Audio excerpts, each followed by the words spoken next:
Hi. Hello. నమస్తే అందరికి. Welcome to my channel. ఇప్పుడు మనం చెప్పుకోబోతున్న స్టోరీ 'లవ్ యూ కన్నా' ఎపిసోడ్ 68. స్టోరీ చదివే ముందు ఛానల్‌ని తప్పకుండా కొత్త వాళ్ళందరూ సబ్స్క్రైబ్ చేసుకొని, లైక్ చేసి, షేర్ చేయండి. అలాగే బెల్ ఐకాన్ ఆన్‌లో పెట్టుకోండి. స్టోరీస్ మీకు ముందుగానే చదవాలి అని ఇంట్రెస్ట్ ఉంటే మాత్రమే మెంబర్‌షిప్ తీసుకోండి. నాన్న, జాను వాడితో బతుకుతానని వెళ్ళిపోయింది కదా! ఇక వదిలేయండి అని చెప్పి ప్రవీణ్ కోపంగా తన రూమ్‌కి వెళ్ళిపోయాడు. ఇక సుజాత గారు కూతురు కోసం ఏడుస్తూ ఉంటే, హారిక అత్తగారిని ఊరుకోబెడుతూ ఉంటుంది. చూసావా అమ్మా హారిక, నీ ఆడపడుచు ఎంత పని చేసిందో. కనీసం కృష్ణని ప్రేమిస్తున్నాను అని చెప్తే మనమైనా వాళ్ళతో మాట్లాడేవాళ్ళం కదరా! ఇప్పుడు మన ఇంటి పరువు తీసింది అని ఆవిడ ఏడుస్తూ ఉంటారు. కనీసం ఈ విషయం నాతో కూడా చెప్పలేదు. జాను ఇంత సడెన్‌గా వీళ్ళు ఈ డెసిషన్ ఎందుకు తీసుకున్నారు అని హారిక తన మనసులో అనుకుంటుంది. కృష్ణ కోసమే చాలా సేపు ఎదురు చూస్తూ ఉంటుంది జాను. సిరి పడుకున్నా కూడా. కానీ కృష్ణ ఇక్కడ తాగడంలో బిజీగా ఉండి ఇంటికి వెళ్ళడు. మామ మీద కోపంతో మామ అన్ని మాటలు తనని అన్నాడు అని ఏడ్చి ఏడ్చి అలాగే సొమ్మసిల్లి నిద్రపోతుంది జాను.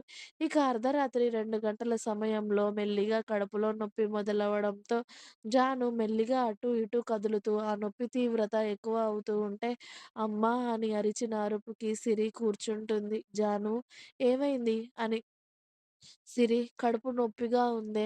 నా బేబీ అని జాను తన కడుపు పట్టుకొని ఏడుస్తూ ఉంటే, జాను ఏం కాదే అని నేను అమ్మని పిలుస్తానుండు అని సిరి కంగారుగా జ్యోతి గారి రూమ్‌కి వెళ్ళి అమ్మా! అమ్మా! అని గట్టిగా అరుస్తుంది. సిరి అరుపులకి ప్రసాద్, జ్యోతి గారు ఏమైంది సిరి అని అడిగారు. అమ్మ జాను ఏడుస్తుంది. జానుకి కడుపు నొప్పి లేస్తుందంట అని చెప్పింది సిరి. అయ్యో! రాత్రి వరకు బానే ఉంది కదా తల్లి! ఏమైందే? అని జ్యోతి గారు జాను దగ్గరికి పరిగెత్తుతూ ఉంటే, అమ్మ నీకొక విషయం చెప్పాలి అని అంటుంది సిరి. ఏమైంది సిరి అని అడిగారు జ్యోతి అలాగే ప్రసాద్ గారు. అమ్మ అన్నయ్యకి, జానుకి నిన్నే పెళ్ళవ్వలేదు. చాలా రోజుల ముందే వాళ్ళు పెళ్లి చేసుకున్నారు.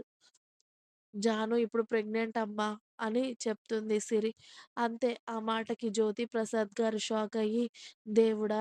అని తల పట్టుకొని, ముందు ఆ అమ్మాయి ఎలా ఉందో చూద్దాం పదవే అని జాను దగ్గరికి పరిగెత్తేసరికి జాను గిలగిలా కొట్టుకుంటూ ఉంటుంది బెడ్ పైన కడుపు పట్టుకొని.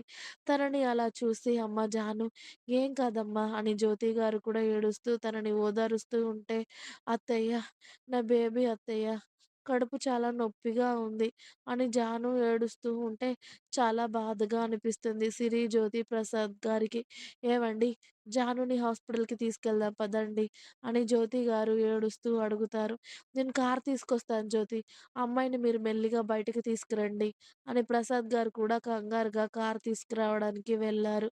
జ్యోతి గారు సిరి, జానుని కష్టంగా లేపి నిలబెట్టి తనని మెల్లిగా బయటకు తీసుకువచ్చి ప్రసాద్ గారు కారు తీసుకురావడంతోనే తనని బ్యాక్ సీట్‌లో కూర్చోబెట్టాక, ప్రసాద్ గారిక స్పీడ్‌గా డ్రైవ్ చేస్తూ ఉంటారు హాస్పిటల్‌కి.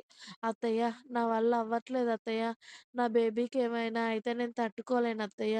నాకు కడుపు చాలా నొప్పిగా ఉంది అత్తయ్య" అని విలవిలలాడిపోతూ ఉంటుంది జాను కడుపు నొప్పికి.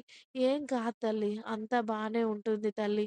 నువ్వేడవకు" అని ఇంటి దగ్గర నుండే కృష్ణకి ఎన్ని సార్లు ఫోన్ చేస్తూ ఉన్నా కూడా తాగిన మత్తులో కృష్ణ ఫోన్ సైలెంట్‌లో పెట్టి పక్కన పడేస్తాడు తప్పితే ఆ ఫోన్‌ని పట్టించుకోడు. అయ్యో భగవంతుడా! వీడెక్కడికి వెళ్ళాడు? అని జ్యోతి గారు అనుకుంటూ హాస్పిటల్ రావడంతోనే వెంటనే జానుని హాస్పిటల్‌లో అడ్మిట్ చేస్తారు. అర్ధరాత్రిలో కూడా జానుని అడ్మిట్ చేసుకొని తనని రూమ్‌లోకి తీసుకువెళ్ళి టెస్టులు చేయడం మొదలుపెడతారు డాక్టర్లు. ఇక్కడ జ్యోతి ప్రసాద్ గారు, సిరి భయంగా జాను ఉన్న రూమ్ ముందు నిలబడి ఉంటారు. ఏ వార్త వినాల్సి వస్తుందో అని. ఇంకా ఉంది. మీకు నా స్టోరీస్ నచ్చినట్టయితే ప్లీజ్ లైక్ చేయండి, షేర్ చేయండి. అలాగే ఛానల్ తప్పకుండా కొత్త వాళ్ళందరూ సబ్స్క్రైబ్ చేయండి. Please subscribe my channel. Thanks for watching my video. By by. Please like, share and subscribe.